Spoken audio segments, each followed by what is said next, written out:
podcast. The opinions expressed in this show are the views of the host and not necessarily that of WTRW, 94.3 The Talker, or the Bold Gold Media Group. The following presentation is brought to you by the host of the program, who is solely responsible for its content.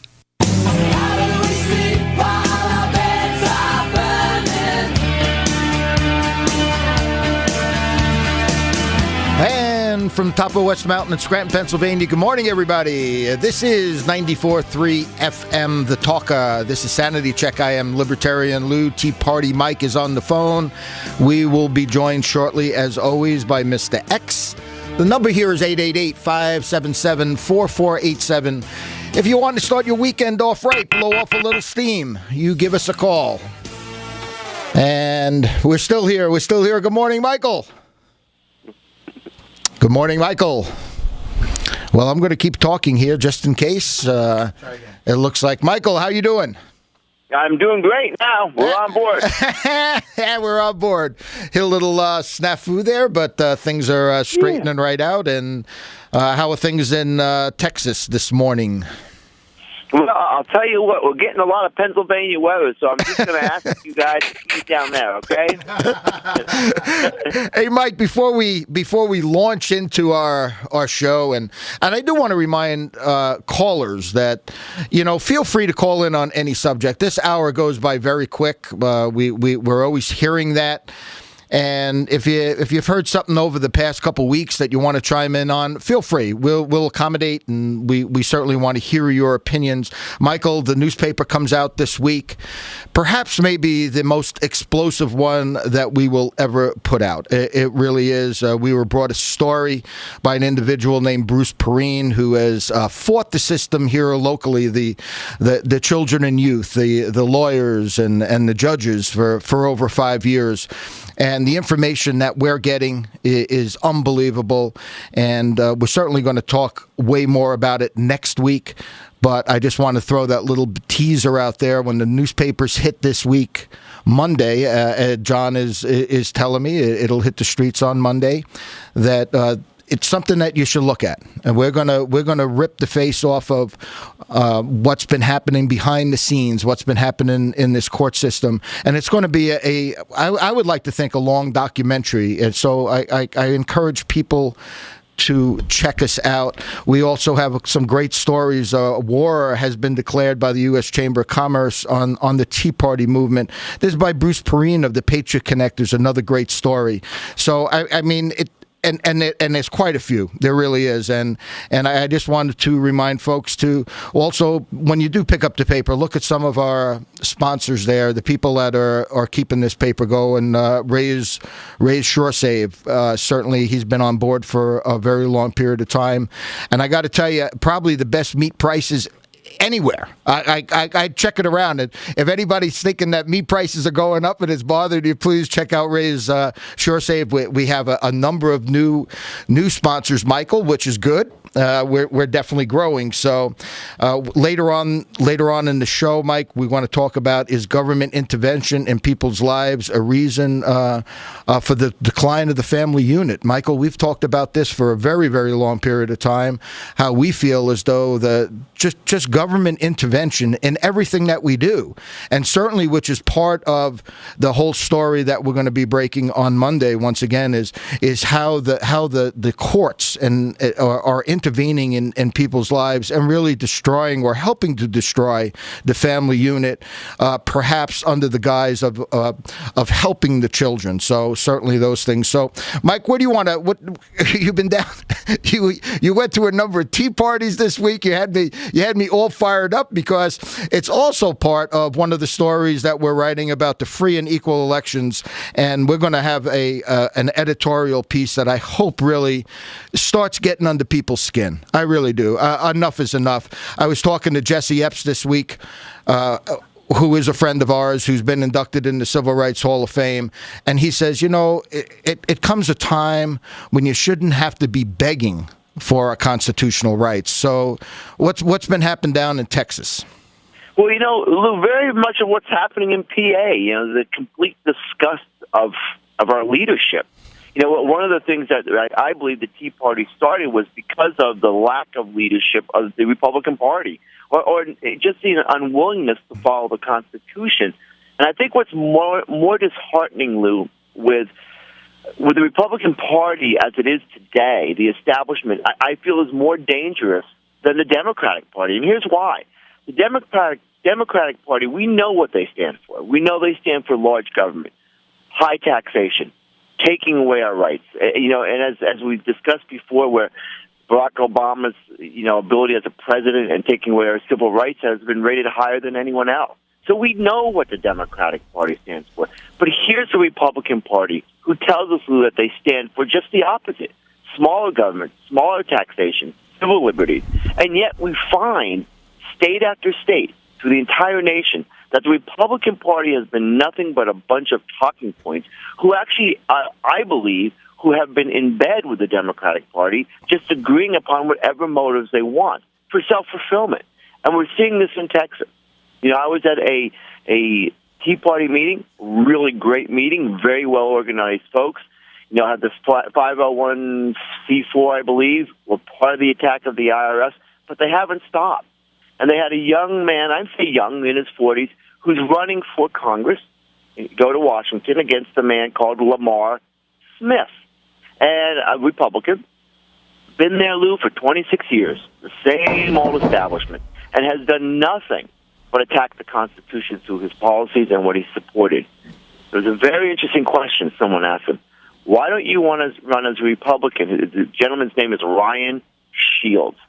Well, Ryan Shields is running as a Libertarian. The question was simply this.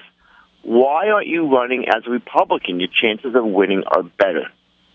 And here was his answer, and I think it typifies much of what all of us believe. He said, "Sir, I've always been a Republican." He said, "But I can no longer run as Republican because they don't stand for anything that I stand for any longer. They don't stand for freedom. They don't stand for small government. They don't stand for low taxation. I can no longer call myself a Republican." And I must tell you, there was this room full of Tea Partiers really, really embraced this particular man. Not because he was a Libertarian. No. Because he's truly standing for freedom and what the Constitution shows, and the fight for the Constitution, Lou, which the Republican Party refuses to do. And what really irritates me about the Republican Party is the fact that they simply keep on telling us what they're for and do the exact opposite. I think it's a very, very dangerous situation to put the Republican Party in, because it's going to be their demise unless they grow a backbone, Lou. Well, Michael, you're leading right into a lot of the, what's happening here in Pennsylvania, and there's this constant pushback from the establishment to even keep the Tea Party movement down or constitutionalists down. It's really a shame. It really is that people have to change their, I guess, affiliations, whether you're part of the Constitution Party or the Libertarian Party or Green Party, or to wind up, if you feel as though that you have to join the Democrat or Republican Party to have a fair shot. There is something inherently wrong with this. I mean, a new Gallup poll came out, and you know what we feel about Gallup polls, but at the end of the day, maybe sooner or later, or maybe before the year is out, we'll have the All-American and God We Trust poll, and it will be something that will actually be able to hang our hat on. But I suspect this is somewhat true, as 46% of Americans don't identify as either Democrats or Republicans. Ohio LP, the Ohio Libertarian Party, court victory cuts back GOP attempts to block ballot access everywhere in this country. Yep. The GOP is, just like you said, is putting up these roadblocks. And that's what gets me talking about the Voter Choice Act right here. SB 195. Michael, we polled, I got to tell you, it took a lot of time. I got in touch with every single state senator in Pennsylvania. And some of them got back. Some of them didn't. And the ones that did get back to us and just gave us the fluff pieces, I got back to them and said, listen, this is not what we're asking. Senator Baker was one of them. I said, I understand you're a co-sponsor I know you got onto this bill, but at the end of the day, who are the people that are holding this up? And the people that are holding this bill up, let's just cut right to the chase. It is the Republican Party. It's Smucker. It's Pileggi. These are the people that do not want free and equal elections in this United States. A statement from Senator Baker. It has not been scheduled for consideration. The rest of it was all fluff. I called her back. I called her office back. I sent her an email. I said, thank you, but this is not what we're asking. Who are they? Never got back to us. But there were some of them that did get back to us. Senator Andrew Dinniman. No one will give up power willingly. Over and over and over again. Senator Rob Teplitz, democracy in Pennsylvania is in distress. Senator Fulmer, there is resistance. Senator Furlow, this guy was great, Michael. He told me he might be one of the most liberal senators in the Pennsylvania state legislature. The guy, he said he looked at our website, started checking us out. He says, we probably don't agree on much. He says, power cedes little. Ultimately, we do not get to control the agenda. This all goes back to Pileggi and Smucker and Scarnetti, the establishment. But what was, after talking with Senator Furlow, he's a Pittsburgh Democrat. After talking with him for a while, we got to talking, and he says, but the number one thing, he says, we have to protect the Second Amendment. You see, he said, and this is not, we have to protect the Second Amendment, he says, because I don't trust where this government is going. Yes. And Lou, this is the point which I go right back to, is here's why I think the Republican Party is more dangerous than the Democratic Party. Because, again, that senator you're referring to says, hey, I'm a liberal. But you know what? I still believe in freedom. And the Republican Party says, hey, we believe in freedom, but we don't want to give you any of it. So here's where the battle is. And, Lou, I've had the opportunity in the last couple of days to sit down with folks here in Texas from Tea Parties, from all walks of life. I also last night was invited to a function, and amongst that was an astronaut, a true astronaut, been in space. And when we're talking, and they're agreeing, and then he said to me, Lou, a little teaser for you, he said, I will give you an interview, and I will tell you what's going on in the space program. Wow. He said, you will be amazed. And now he said, I can speak freely now because I'm retired. He said, but I will tell you, and there's another astronaut in the area, because we'll bring us all in. He said, I will tell you, we might have some disagreement, but what I will tell you will be amazing to you, what is really going on in the space program. So he gave me a teaser, but this is what we're seeing here. So we're having folks who were in government, high positions of being an astronaut, who are seeing the freedoms being ripped from us, Lou. You and I are in the age group of our 50s and 60s that we understand freedom because we lived it, Lou. We understand when you have small government that you could decide what you want to be, how much money you want to make. You want to work hard. You want to take the chances. You want to do those things that really get you to the next level of financial freedom. We had the ability to do that. But we don't have a government that allows that now, Lou. And this is what I think motivates you, it motivates me, that we just want the government off our back. And we want the government off the backs of our children. And we want them out of our way, Lou. And yet we have a Republican Party that, is particularly in Pennsylvania and throughout the nation, that wants to stand in the way of liberty through manipulating the election process, Lou. And I've had it. Around America, I've had it. I got this from Reform the GOP. It's a grassroots group here in Pennsylvania. It starts off, we won, you lost, the hell with you. And they're talking about, this is the message the Republican establishment sent to the grassroots conservatives at the 2012 Republican National Convention. We know that. We had people that we know. I mean, people that have been part of our group, the Antonellos and Holly Andersons. They went down there as delegates. They saw firsthand what the rules that they were trying to push through. Well, that's what's happening right today. The GOP, the establishment GOP, is trying to squash your voice. And once again, we started this out with Bruce Perrine of the Patriot Connectors. War has been declared by the U.S. Chamber of Commerce on the Tea Party movement. I'm telling you folks out there right now, I mean, this should be rankling you right to the core of who we are.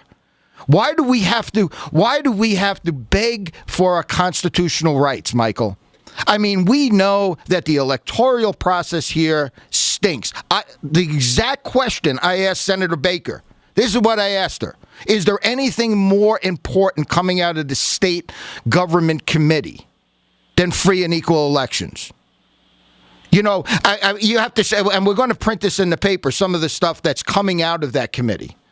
You know, who's been appointed to this and, you know, who's running certain bands and everything else. Meanwhile, you know, they're playing these games, and we have to lay it on the feet of those that are responsible for what is going on, and that is the Pileggi's, the Scarnettis, and enough is enough. Michael, we have to take a break. When we do, call back on the other line. We're going to have X, but we have to finish this conversation too. So, folks, if you want to join in, 888-577-4487, Sanity Check, Libertarian Lou, Tea Party Mike.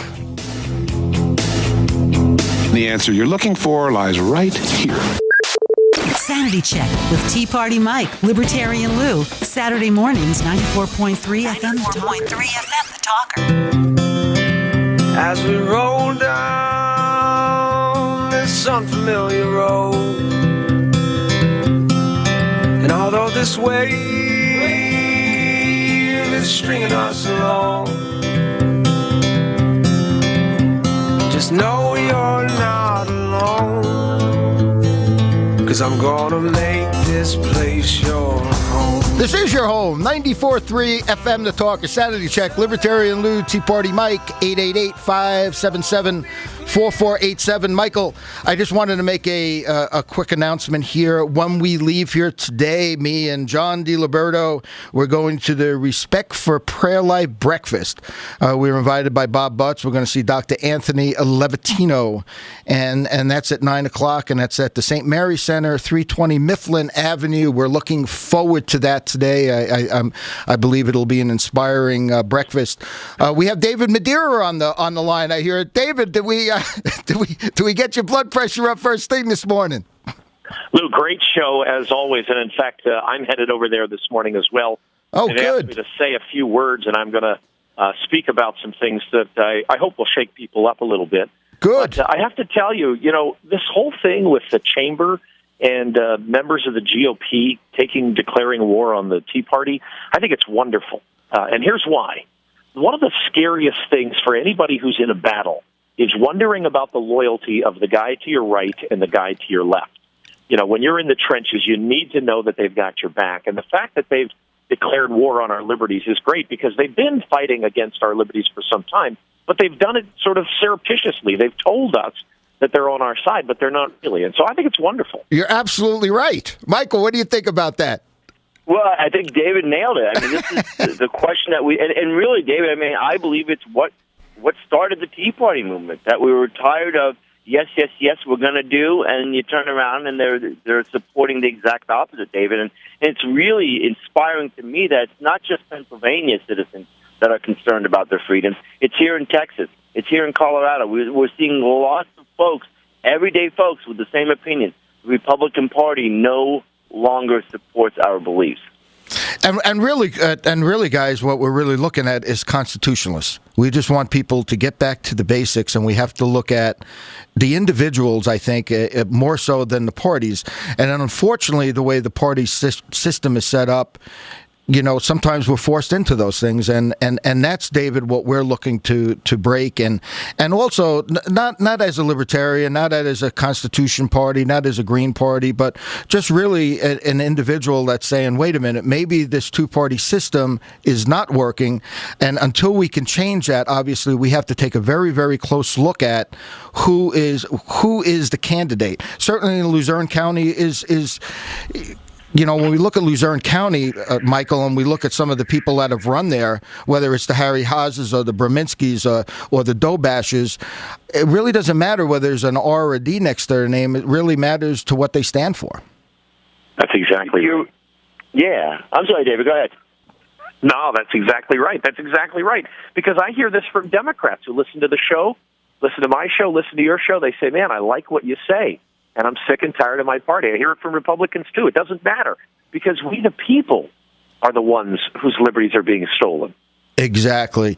David, thanks for calling in today. You bet. Keep up the good work. You betcha. Folks, the David Madeira Show, it is on 6 to 9, Monday through Friday, here at your home at 94.3 FM, The Talker. And once again, this is Sanity Check, 888-577-4487. We do have a freed-up line here, Michael.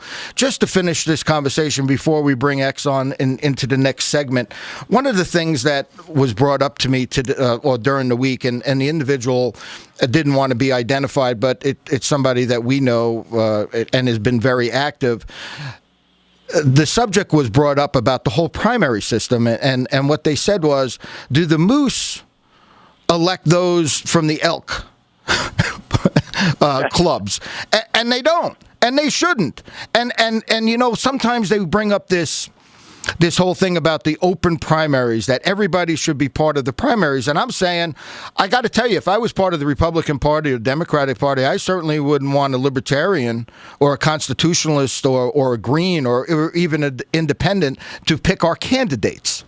Right. What you want is people to be, those parties to pick their own candidates. So what I said, I had the guy laugh, and I said, well, let's just take this for an example. Let's just exchange the Republican name for the Moose name and the Democratic name for the elk name. So instead of having the Republican Party or the Democratic Party, we have the Moose Party and the Elk Party.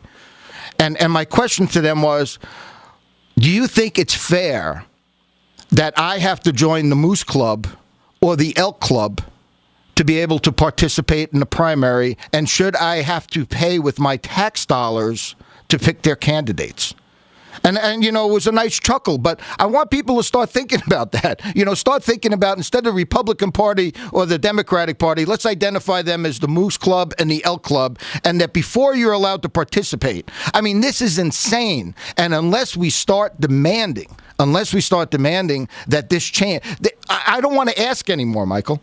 That's why we're going to try to get the civil rights groups and the unions and people that maybe come from all different sides here, the Libertarian Party, the Constitution Party, the Green parties, the independents out there, the fastest growing group of the electorate, to start saying, wait a minute, we're not asking you anymore.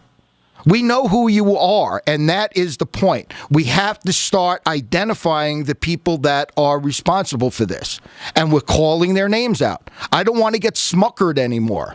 And that's it. You have Senator Smucker down there holding up the fact that we can't have free and equal elections. Michael, we got Gary on the line, and I bet you he's going to say something about identifying the people that are holding this up. Good morning, Gary. Mike, Lou, good morning. How are you? We're fired up a little bit this morning. I agree with everything that's said. Mike, the Republican Party, I was a lifelong Republican. The summer of 2012, I registered as a libertarian. The Republican Party, just as Mike said, the Democrats tell me they want more of my money. They don't think I'm smart enough to spend my money where they want it. They don't think I'm smart enough to live life as I want to, protect myself, feed myself and my family. They want to do it for me. Republicans tell me the complete opposite, but they do just what the Democrats do. They try to beat the Democrats at their own game. And like Mike said, that's scary. They are liars. They have to be called what they are, liars, just as our president is a liar. As far as our state, we have Lisa Baker, we have these other people that sponsored the bill you guys are pushing on an open ballot. Why don't they come on the radio and name names? Why don't they write a newspaper column and name names? The reason, because if they turn on the Republican leadership, they will have somebody run against them, they will not back them, and they're afraid to lose their jobs. And if they have any morals, any backbone, and any conviction, they would come on a radio show like yours, and they would tell us who's holding these bills up, who has to be voted out to get progress in this state, but they won't do it. Gary, you're dead on, and certainly we talked about the property tax issue, and it's the same thing. I mean, you mentioned that they've been talking about this for how long now, and who are the people that are holding it up? I mean, the Republicans, they have the governorship, they have the state house, they have the legislature. You would think that if the Republicans really wanted to, get rid of property tax, perhaps they should be able to do it. No, or am I looking at this the wrong way? Yeah, I'm a property owner for 27 years. I've been a couple of properties. I've been hearing about property tax relief from Republicans for probably 27 years. Where is it? They run on it every 2 years. They talk about it, but you never see it. Are they afraid of running out of campaign talk? You go to the national level, the federal level. We have our congressmen.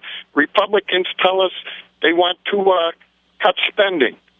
We have $4 trillion debt since the Republicans took over the House, and they control spending. They are liars, and people have to start referring to them as liars. And it's really frustrating that this is what we deal with in a free country, and they keep the election process, just like you said, Lou, moosing out. They keep it between two groups because they know if a legitimate third party gets on the ballot, they will all be looking for jobs. Their power is gone. Thanks for taking my call, guys. Gary, thank you. Michael, exactly. You know what? This is what Gary just said. That's exactly what these senators that actually got back to us said. And some of them were Republicans, some were from Democrats, but it all came back to the same thing. They do not want to give up their power. And yet... Let's give an example. And you went through the process of myself for the run of the county council, Luzerne County Council, a Republican running under the Libertarian ticket. Now, just for people listening, I was always, Lou, a big Republican supporter. I donated to the Republican Party, particular candidates.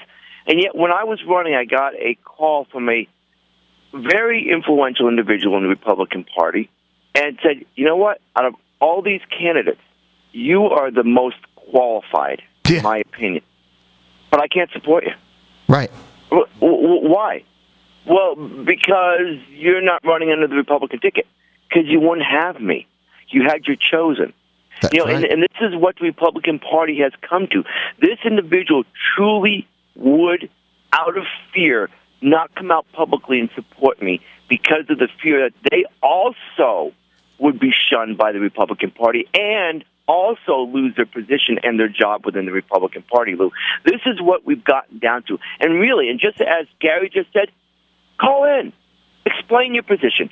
Tell me why you prefer to have a Harry Hawes in Luzerne County Council or Gene Kelleher but raising taxes, or Gene Kelleher, who does nothing but increase his taxes, as opposed to someone who will stand for limited government.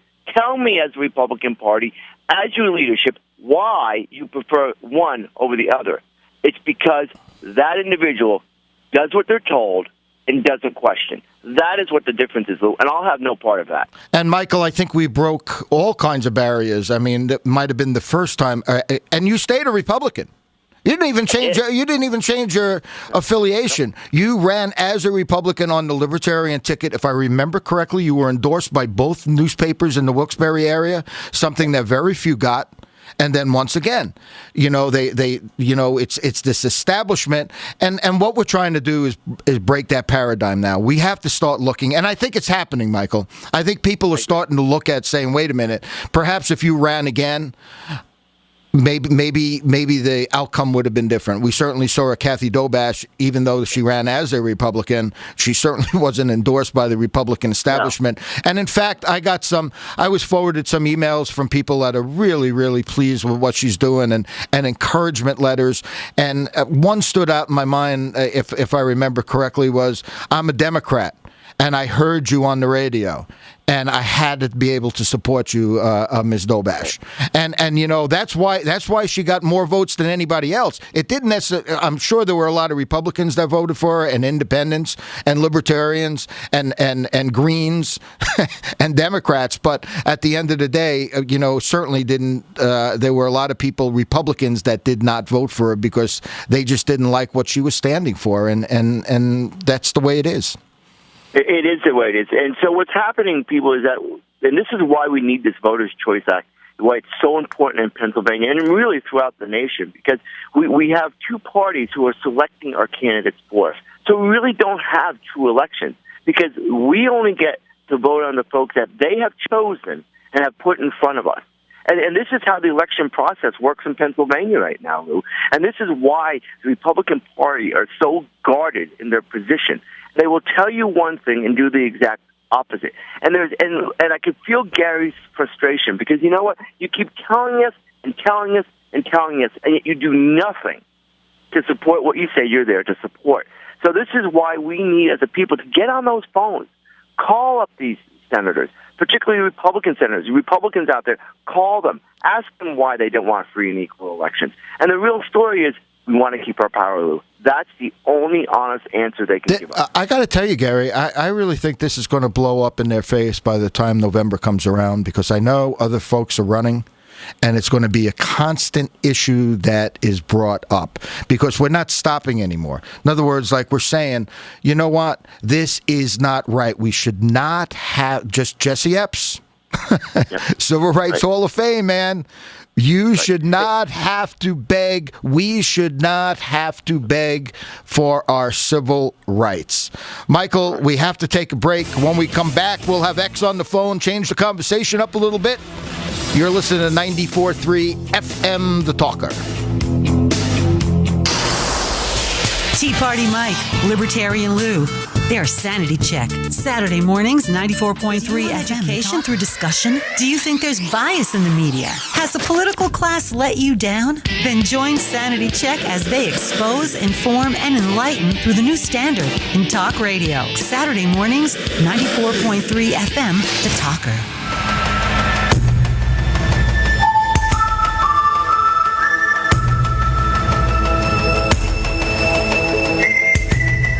Ooh, I like this. 94.3 FM, The Talker. This is Sanity Check. Libertarian Lou, Tea Party Mike. We have X on the phone. So, Mr. X, we were speaking this week, and I think you mentioned to me the Obama administration is the most secretive ever.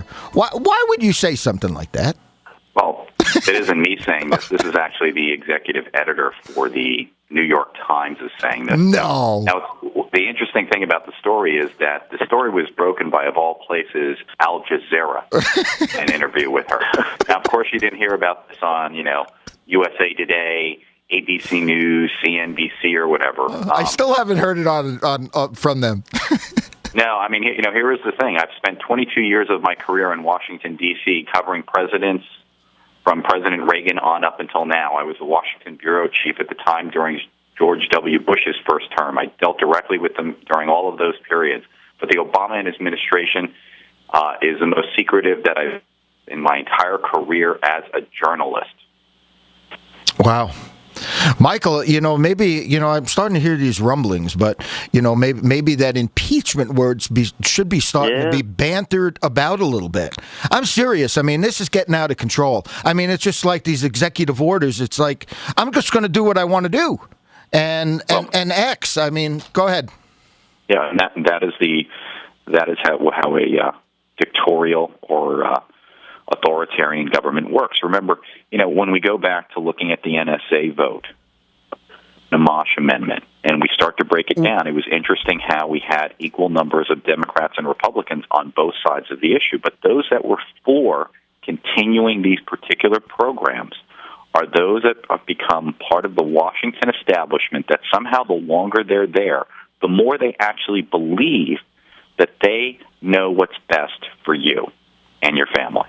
So they will use force to impose it, whether it be through taxation, whether it be through fines, whether it be through improved regulation, whether it be, really at the end of the day, they can show up at your house with people with guns. They're never going to convince you to do it, because they realize that they can't convince certain people, so they will use force. And that's the interesting thing about how this Obamacare stuff is going to start to roll out. It's not about the implications for today. It's the implications of what will happen in the future when maybe their cost-cutting methods aren't as effective. Then they might start doing something completely different. You know, and those are great points. And really, X, I think so much of this, and just relating back to the first segment we had about, you know, the Republican Party, and we don't have any voice that's contrary to the Democratic Party. So all these things that could be potentially squashed or fought or debated about, we're not debating about it. You have a couple quiet little voices, and you know, and the folks listening out there, I don't want to say don't ever vote for a Republican, because that's not what we're trying to do here today, Lou. But what we're trying to say is look at your candidate. Stop looking at what tag they have after their name, whether it's a D or an R, to decide whether you're going to vote for that individual or not. And this is exactly what I think is the problem, as you just stated. They're established. They begin to just all morph into the same little gelatin mold, and this is what we're going to do to protect the American people. You know, a couple of things were just brought up, X. Just hold on for a moment here. And coming back to this whole thing that we were talking about, I want to touch on the Amash Amendment that you just mentioned, X. But John Udicak is on the State Government Committee. I asked him the same question. What is more important coming out of that committee than free and equal elections, Michael? We did not get an answer back from Mr. Udicak. Who we did hear about, though, was Senator Blake. He came back. He got back to us. And remember what we said we were going to do, and I have been doing it. I've been asking, you know, each elected official, oh, and by the way, do you know anything? Who owns our debt? And I was pleasantly surprised. Senator Blake was quite up to date on who owns our debt. And in fact, he mentioned to me, he says, listen, if you want to know more about the Federal Reserve, have you ever heard of the creature of Jekyll Island? And I said, oh, Griffin. I said, we're trying to get him on. We're gonna have him on the show here pretty soon here. But but going back to the Amash Amendment, X, one of the stories that we are printing in the newspaper this coming out on Monday is an article that was done by John Manco, and he had requested all our local state congressmen why they voted for the $17 trillion debacle on the budget. And I think with the Amash Amendment, X, if I remember correctly, he laid out a lot of the goodies that was thrown into this thing, you know, $60,000 for growing oranges and all kinds of different things. So, of course, we did not get it. He did not get any response back from our 3 local congressmen. And the reason I'm talking about this is I wanted to make sure we got it out. I think the Independent Gazette, and certainly if anybody out there wants to sponsor this or help sponsor this, I think we're going to have a contest and give prize money away for the first individual out there that can get one of our congressmen to answer the 4 questions that was asked in our request. So, and I also want to bring up that we have the other contest, you know, Campaign for Liberty. So, folks, I know you're laughing, Michael. Isn't that great? Are they allowed to use waterboarding? No, please. You know, it's unbelievable. But you know, I thought it was. Manco called me, and for those that don't know who Manco is, he's part of our group. He does our web work, and he called me. He says, I got this great idea. He says, these guys don't want to answer. Fine, we'll offer prize money for those any individual out there. So if you need a few extra bucks, what we'll do is you'll pick up the Independent Gazette on Monday, and then maybe you could you make yourself a few extra bucks, maybe some extra food money that you could spend at Raise Sure Safe. And at the same time, so hold on here for a minute. We got Gary Duncan on the line. Gary, good morning. You know, Lou, I called in as always, and I thought I'd give you the all politics is local, so maybe we could segue into the local into things. I wanted to give you an update, Lou. We didn't have a county, the Government Study Commission meeting last week. It was canceled. My understanding is it was chilly. Yeah, boy, was it ever, and does it continue to be. But I did want to talk about it for just a few seconds, and just some of the interesting things happening, at least in Lackawanna County. My understanding is the Government Study Commission, they will be having a meeting this week, and like all of them, I like to attend simply because I like to hear what's going on, and I encourage everybody to. But tentatively for this coming week, I believe the meeting is going to be held on Thursday. And like always, they all start at 7. And right. What I've been hearing is it's going to happen up at the Dixon City Borough Building, which is, I believe it's on Boulevard Avenue in Dixon City. This is like all meetings; they're all interesting. This one, because I believe it's Monday, Lou, they're going to release a tentative draft of what the powers of I'll say the mechanics maybe of how the county government is going to be functioning. So it should be an interesting week because that draft is certainly going to take a look at the existing charter and the potential changes in it. Then they have to come back, and I believe February the 13th, right around Valentine's Day, that period of time marks the end of the main duty of the Government Study Commission. So I think there's some things to look for. I hope there's a good turnout in that. Now, in another arena, right here in Lackawanna County, especially over the last 48 to 72 hours, some of the things that have been released out to the public is that in the 112th district, now there's multiple candidates running, and what's cool about it is, if cool is the synonym of choice, there's 3 candidates running from Jessup. So that's certainly going to have an effect on the district race for the 112th. We have 1 candidate from the Dunmore-Scranton area, 3 from Jessup. This is the combining of the 112th and the 115th districts, Lou? That is correct. And Mr. Farina is the current 115th rep, Mr. Haggerty currently the 112th. Well, if Mr. Farina and his 2 opponents, a gentleman named Mr. Munley, whose brother is the Judge Tom Munley, and another gentleman named Camoni, who has some pretty strong, I'm sure, support behind him because it turns out he's the vice president of baseball operations for the Rail Riders for our AAA team. Wow. So when you take a look, as I always say to you, Lou, the tentacles and the dynamics for Mr. Farina to have 2 opponents from his own town, literally 2 others from Jessup. Fantastic. That's going to split a vote up there, and that may afford Mr. Haggerty an opportunity to get reelected. Now, remember, we still have time for a candidate to declare from the Dunmore-Scranton region, so there may be more people coming out over the next few days because there's cutoff dates, and at the moment I can't remember the exact cutoff date to declare, but there's still an opportunity. I think it's in March, Lou. I think I'm going to say March 11th is the final date that you can declare. So we still have time for other opponents to come out there. But right now we have 4 people, at least openly declared, vying for 1 combined seat, the 112th and the 115th combined. Competition is fantastic. That's what we want, and certainly that's for the primary portion of it. Who knows if there's an independent that jumps into the mix somewhere along the way. So good. This is all good conversation, Gary. Well, go ahead. Just, if you can, Lou, give me another 30 seconds. I think what's important here to remember for the 112th is we had a gentleman named Ken Smith who won the seat prior to Mr. Haggerty back in the year 2010, and he won because there were other candidates in the race from this region, this end of Lackawanna County, which took votes away from Mr. Haggerty. So it's going to be interesting to see how this plays out. And I know you're as interested in it as I am. We have enough conversations about this. Yeah, it's all fantastic. And thank you on that update, certainly on the study commission. It's going to be Thursday, as far as we know, at the Dixon City Borough. Thursday, February the 6th, 7 o'clock,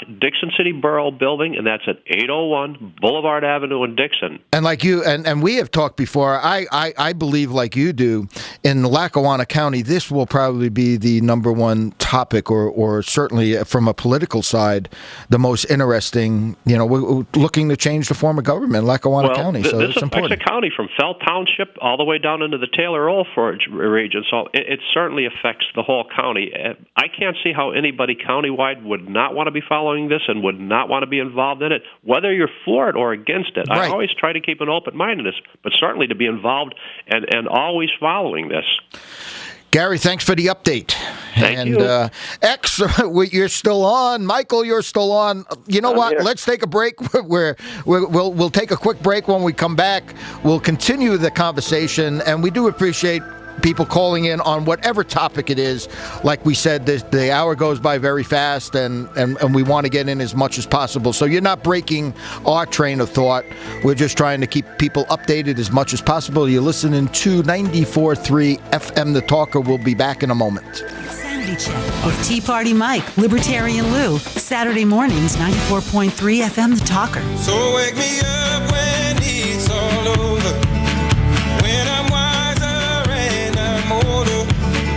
All this time I was finding myself and I didn't know I was lost. So wake me up when it's all over, when I'm wiser and I'm When I'm wiser and older, Michael.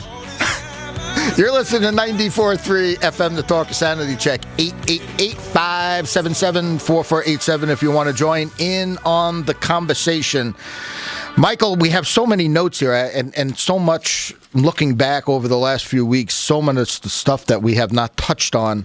Certainly, I did want to talk a little bit, and X, you're still on, so please chime in. Is government intervention into people's lives reasons for the decline of the family unit?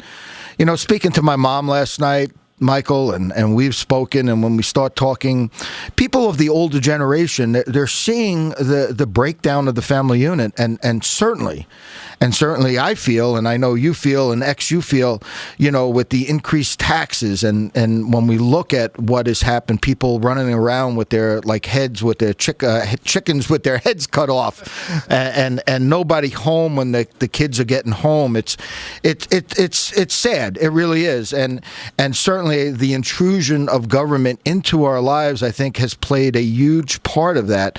And I did want to touch on the war on poverty and how we look at that as abject failure. Anybody want to jump in on that one? Well, you're talking about the war on poverty, and I'll make it quick, X, and you got the mic. Is that, if we didn't jump from, 3 to 5% taxation in the 50s to 25-30% here in 2014, maybe we'd have some more money in our pocket, Lou, so that we wouldn't be on our way to poverty. Bingo, Michael. Bingo. That's exactly right. Go ahead, X. Yeah, the thing we need to understand is that whenever you start to subsidize something, you get more of it. And this just repeats itself over and over and over again. Most effective charities are the closest to you and the person that's going through it, whether it be you're giving it through your local church or the local food bank or something, because you can have a direct positive effect on whether you're going to affect it. Whereas, just like the Red Cross scandal that we had back during 9/11, people were donating money for 9/11 victims, and then they found out that the Red Cross was going to divert the money to other things, contrary to what the people who were donating wanted the money to go to. This is the way the government operates also. You think you're doing one thing with your taxation, and it's going for things completely beyond the scope of what it was designed for. This is, again, the war on poverty and so forth. Let's see. We've had a war on poverty. Did the poor win? I mean, because the rates of poverty right now, there's more people on food stamps than the entire country of Spain. There's more people unemployed than the entire population of Greece. Illegitimacy, I think, at the present way, I think close to 30% plus of all of the births are to single mothers without a father, which is basically going to... That's the number one. You want to ensure poverty, make sure everybody has children out of wedlock. That is the number one formula for doing that, and also putting your kid not in college and making sure they go to jail. Michael, just a couple quick notes here. As late as 1950, black women were more likely to be married than white women, and only 9% of black families with children were headed by a single parent. King. Father-absent families, black and white alike, generally occupy the bottom rung of America's economic ladder. And Martin Luther King said, nothing is so much needed as a secure family life for people to pull themselves out of poverty. Mike, we have to take a phone call. Lou from Greeley is on the line. Good morning, Lou. Morning, Lou. Mike? Good morning, Lou. Morning. How are you? We're doing good. Great. Yeah, I want to. First thing I want to get to someone that's also running for our state legislature. She's familiar, wonderful woman. She's familiar to both of us. A woman by the name of Melody Madeira. Yes. Yeah. Good. Yeah.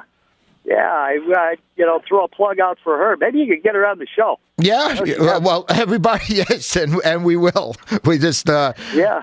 Go ahead. But I want to bust you on one thing though. Go ahead. Your last bumper song, "Wake Me Up When It's All Over." Right. That's wrong. That's wrong. That's why you're there. That's why David Madeira's there. That's why the National Guns are there to wake us up now. It's all over. It's all over. It's a good play. We're doing our best, and Lou, you guys keep doing your best over there too. Like I said, and we keep. And we're trying, bud. We're trying. And you guys are.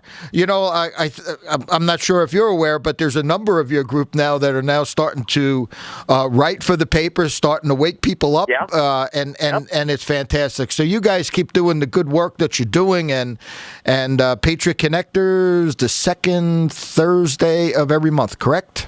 That is correct. All right, man. Stay warm. Michael, you were somewhere. I cut you off about 2 or 3 times when we were talking about the families and everything else. So you got the floor. Well, yeah. First of all, we'll comment on Lou and Melanie Madeira. I know her personally. She's an awesome woman and honest woman, and it's something we need seriously right now. And a constitutionalist.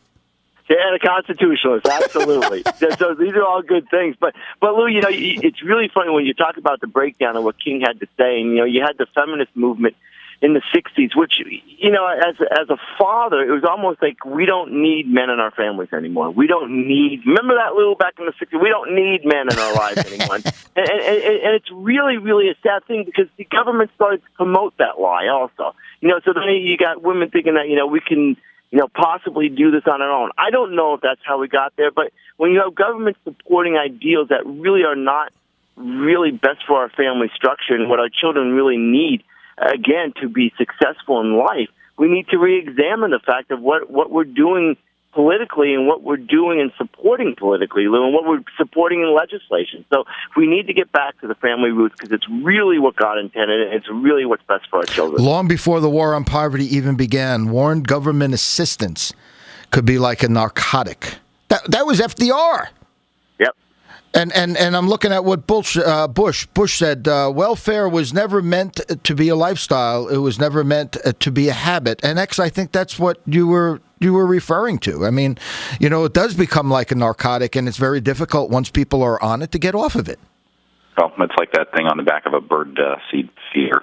Do not feed the birds every single day, or they'll become dependent upon the food and not become scroungers for food themselves. The thing is, let's always stay close to our charity sources. Don't ever abdicate that responsibility to someone else. Remember, if there's homelessness in your community and it's a problem, it's your problem. It's not, I'm going to cure it by going to the voting booth. That's not the solution. That's the way we can make more problems. X, we're running out of time here a little bit, but just what you said here, and it reminded me, you had lived in Texas for a little while, and remember crossing that Freedom Bridge from El Paso over to, not Juarez. It was Juarez.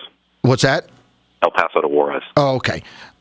So anyway, I don't know. I guess I had a brain freeze there.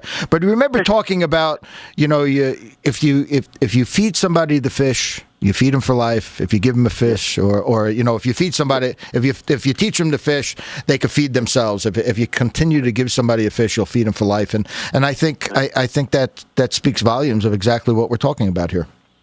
Absolutely. And again, at the end of the day, what's our big worry? Our big worry is that you create a dependent class that now could be manipulated by politicians who dangle carrots over their head. And nothing is more important than financial freedom for everybody. Michael, we're coming down. You're going to have the last words. We're down to the last minute, but I know you're trying to cut in there and mentioning something here. Well, the last word is that we're talked about as being not compassionate for the people and the poor, but in reality, we really are, because we want to give them the opportunity, like everyone should have, to succeed in life, Lou. That is exact. I was going to bring that up. It's the dialogue. It's the way we need to change the dialogue. This is not about not giving somebody a helping hand. It's really trying to improve their lives. Michael, we're done. Have a great weekend. You got it as always. And God bless all. Thank you. God bless. Yep.